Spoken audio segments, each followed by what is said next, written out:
प म प ग म ग सा ग सा प प प म प ग म ग सा ग सा नमस्कार देवी और सज्जनों, आप सभी को हमारे चैनल पे तहे दिल से स्वागत है।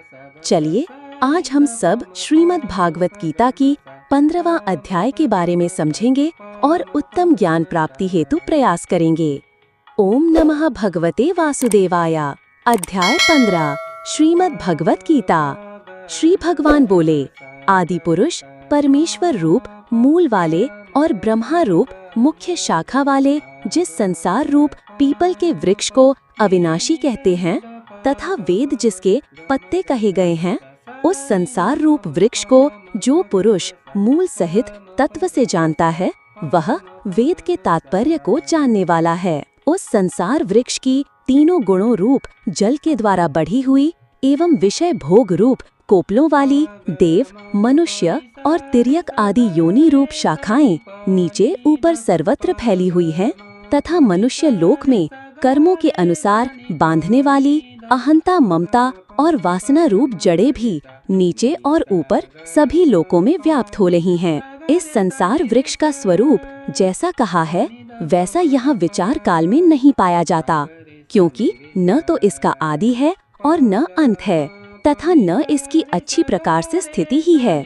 इसलिए इस अहंता, ममता और वासना रूप अति दृढ़ मूलों वाले संसार रूप पीपल के वृक्ष को दृढ़ वैराग्य स्वरूप शस्त्र द्वारा काटकर उसके पश्चात उस परम पद रूप परमेश्वर को भली भांति खोजना चाहिए, जिसमें गए हुए पुरुष फिर लौटकर संसार में नहीं आते और जिस परमेश्वर से इस पुरातन संसार वृक्ष की प्रवृत्ति विस्तार को प्राप्त हुई है, उसी आदि पुरुष नारायण के मैं शरण हूँ।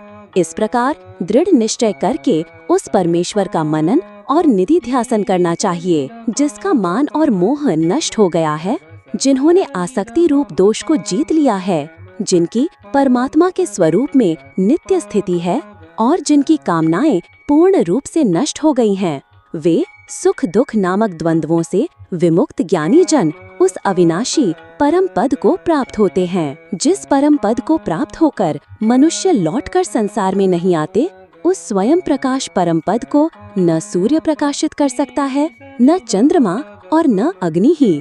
वही मेरा परम धाम है। इस देह में यह सनातन जीवात्मा मेरा ही अंश है और वही इन प्रकृति में स्थित मन और पांचों इंद्रियों को आकर्षण करता है। वायु गंध के स्थान से गंध को जैसे ग्रहण करके ले जाता है, वैसे ही देहादि का स्वामी जीवात्मा भी जिस शरीर का त्याग करता है, उससे इन मन सहित इंद्रियों को ग्रहण करके फिर जिस शरीर को प्राप्त होता है उसमें जाता है। यह जीवात्मा श्रोत्र, चक्षु और त्वचा को तथा रसना, घ्राण और मन को आश्रय करके अर्थात इन सब के सहारे से ही विषयों का सेवन करता है। शरीर को छोड़कर जाते हुए को अथवा शरीर में स्थित हुए को अथवा विषयों को भोगते हुए को, इस प्रकार तीनों गुणों से युक्त हुए को भी अज्ञानी जन नहीं जानते।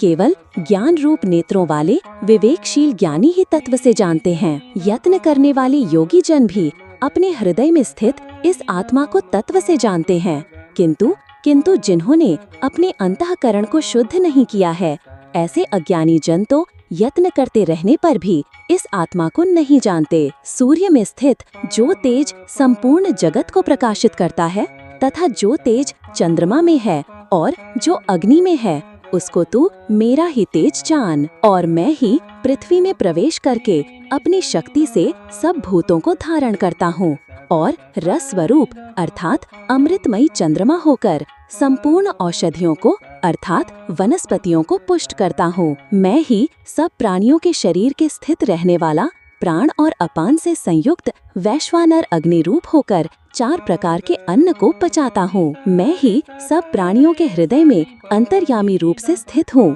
तथा मुझसे ही स्मृति, ज्ञान और अपोहन होता है और सब वेदों द्वारा मैं ही जानने के योग्य हूँ तथा वेदांत का कर्ता और वेदों को जानने वाला भी मैं ही हूँ। इस संसार में नाशवान और अविनाशी भी ये 2 प्रकार के पुरुष हैं।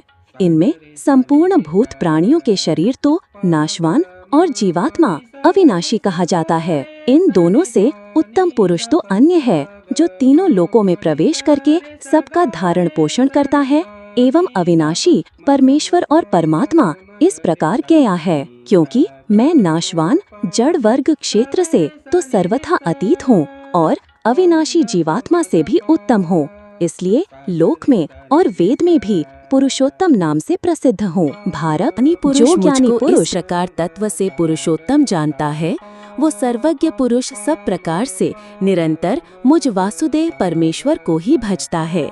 हे निष्पाप अर्जुन, इस प्रकार यह अति रहस्य युक्त गोपनीय शास्त्र मेरे द्वारा कहा गया। इसको तत्व से जानकर मनुष्य ज्ञानवान और कृतार्थ हो जाता है।